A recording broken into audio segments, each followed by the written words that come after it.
So I grew up on what I like to call a meat and cheese diet.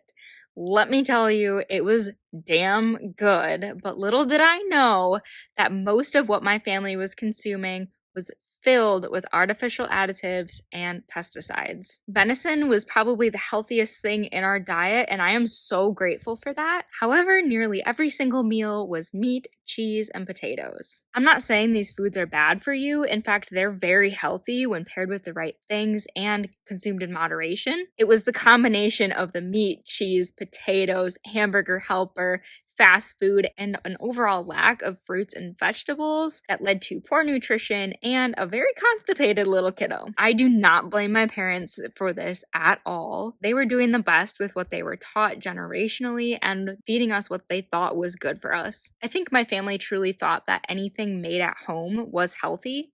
At least that's the way I saw it. As I grew up, I started learning more about nutrition through high school cooking classes and genuine curiosity. I remember coming home from school one day after learning about fiber in my cooking class and scouring our cabinets for anything that had more than 1 gram of fiber per serving. What did I find? A highly processed chocolate fiber one bar and Honey Bunches of Oats cereal.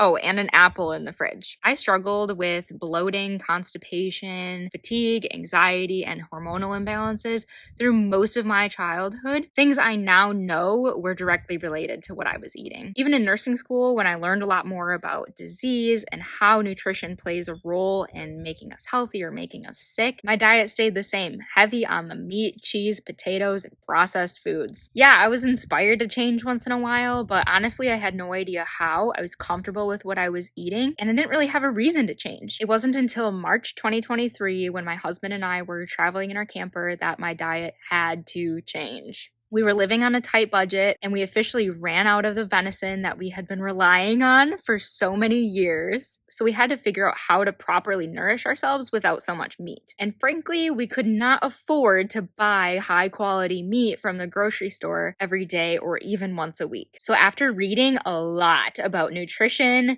and gaining my husband's support, I decided to completely overhaul our diet. I wanted not only to learn how to cook without meat, but also remove most of the processed foods from our diet and switch to whole, natural foods that would better support our health. I was still struggling with bloating, constipation, and hormonal imbalances that were starting to really negatively affect my daily life. I was finally ready to change. I vividly remember that day in March in some random campground in middle of nowhere, Tennessee, spending hours making lists of the things I was no longer going to buy, making grocery lists and meal plans of what we should be eating instead, and clearing out our shelves in the camper to officially start fresh. I even remember stopping at a homeless encampment to drop off our unopened processed foods to people who could actually use them to survive, because I just wanted the temptation out of my environment that badly. The first few months of this nutrition journey were fun and honestly really easy because it was just the two of us on the road together.